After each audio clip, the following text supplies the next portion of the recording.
Both of them are primarily agreements to buy or sell some asset in future at a price that is decided upon today on the day of entry of the contract.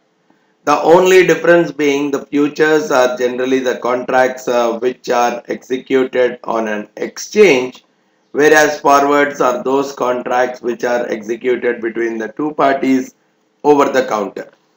So when the exchange is involved, I would like to know what are the various specifications, what are the key things the exchange would come forward with as we are looking at the futures contract. What are the various elements that should be present as a part of the futures contract? Then I would also look at how the futures contracts eliminate the credit risk by bringing in the concept of margins. What do we mean by a margin account? How does the margin process really work? And typically, what are the various regulations that are associated with respect to this futures market? How are the quotations generally done in the futures market? And anything to do with the accounting and tax kind of perspectives? How are the futures transactions accounted for? What are the taxable kind of processes that are associated with the futures contract? I would be dealing with all those things, the operational part of the futures market as a part of this session. Right, so definition wise, you're all clear what a futures contract is. So I'm not reiterating the definition part of it. But yes, in again, because this is a exchange related transaction, it could even go with an open outcry kind of a process where a buyer and seller are shouting out the price and they are actually deciding upon the price on the floor of the exchange. Or nowadays, as we have discussed, it is moving more to an electronic trading mechanism where the buyers and sellers are meeting over the virtual networks, which are the computers, and computers are physically matching the buyer's deals with the seller's deals. And the long position is what the buyer's position is called as, and short position is what a seller's position is called as. And we have also understood that the price that is set is purely based on the demand and supply that is existing with that particular asset. So at any point in time, I see more sellers. The sellers are more than the number of buyers. Obviously, the price has to go down. Normal demand and supply fundamentals. The price has to go down, and this reduced price will motivate more buyers to actually enter into the market. So as the buyers are increasing, again the price will go back. So the equilibrium between is maintained, because as the demand is increasing, the price is going up, or if the demand is decreasing, the price is going down. This will pull more buyers into the market, which would result again in the price going back into its equilibrium state. That works just like any other buy sell transaction. So the futures transactions is not anywhere different from those. But one important concept that comes out as a part of understanding this futures market is closing before maturity. Majority of the futures contracts, they don't go until the maturity date. The trader, let's say he has entered into a long position on 1st Jan 2014 for a March delivery contract. Now, which means the real buying of the underlying asset, whatever it is, let's say that is a wheat futures. So the real buying of wheat will happen in March 2014, and the price of it has been decided on 1st Jan 2014. Now what we are saying is, if this contract exists until March 2014, the long position has to pay whatever is the agreed upon price to the short position and take the delivery of the wheat. But in this case, what generally happens is the same participant will enter into a short position, let's say on 10th of Jan 2014, for the same March 14 contracts, March 14 wheat contract for the same quantity. Now what is happening? It looks as if on the same date, the buyer is buying at this price.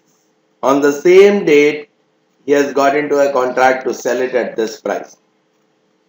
So the buy price, the sell price, both of them are known even before the maturity period itself. Irrespective of what the market price is on that particular day, the profit is already locked, or the difference in the prices is already locked. It could be a profit or it could be a loss.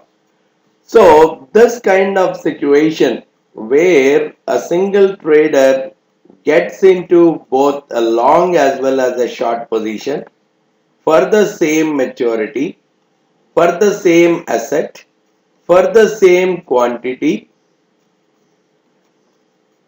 then we are saying that the position is closed out, or it is called as offsetting kind of a position.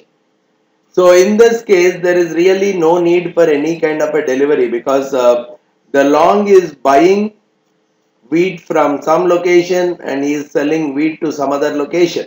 So obviously there is he really need not have a physical delivery of wheat at all, because both of them are offsetting each other or closing each other.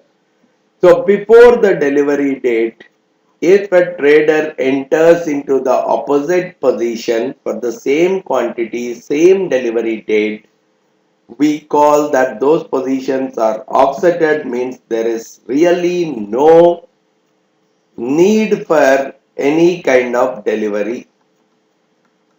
No delivery exists in these kind of situations. That is what we call as either an offsetting position or our position is closed out. And whatever the gain or loss the investor is making, I know at this moment on 10th Jan itself, I know what is the gain or loss, because if it has come that the futures price here is 1010 and on this day the futures price is 1015, it means on March 2014, this guy is going to buy wheat at 1010 and he is going to sell wheat at 1015 in March 2014 itself, which means in March he is going to make a profit of 5, and obviously it's a known fact. It's nowhere uncertain, because you are able to lock up your profit or loss by getting into two different positions for a future delivery itself. So those are what typically happen in the futures market. You see that most of the positions, more than 98% of the positions are closed out before the delivery itself, which means the gain or loss on that for that particular trader is simply determined based on the futures prices for both the long position as well as the short position. So to a large extent we see that the trades get closed, but still it's better that we understand the delivery process also, though majority of the times we see that the delivery does not happen. But yeah, sometimes in some situations delivery does take place, so we need to understand what is the mechanism that is associated with the delivery. And generally when we are talking about pricing also, whenever we are deciding the futures price, we try to base it on the spot price as well. So the linkage that is existing between the futures price as well as the spot price is also something that we have to really understand. because anyhow it's the same underlying asset. If it creates completely different pricings in both the markets, again arbitrageurs may come into picture, buy in the cheaper one and try to sell in the expensive one. So even that dimension is what we are going to look at. Now coming to the key specification of a futures contract. Key elements present in a futures contract. Because exchange is a driver, the exchange is the key driver in case of futures contract. Exchange has to specify very clearly the content of the agreement, of the futures agreement, the wording, the content, and a few essential elements need to be taken care by the exchange. Especially, I would like to see what the asset is. When I say what the asset is, I want to know whether it is a commodity or is it a financial asset. Because if it is a commodity, there could be a possibility of quality, grade. So a clarity that should come in terms of the physical characteristics of that commodity. So if there are multiple grades, probably the prices could differ for each of the grade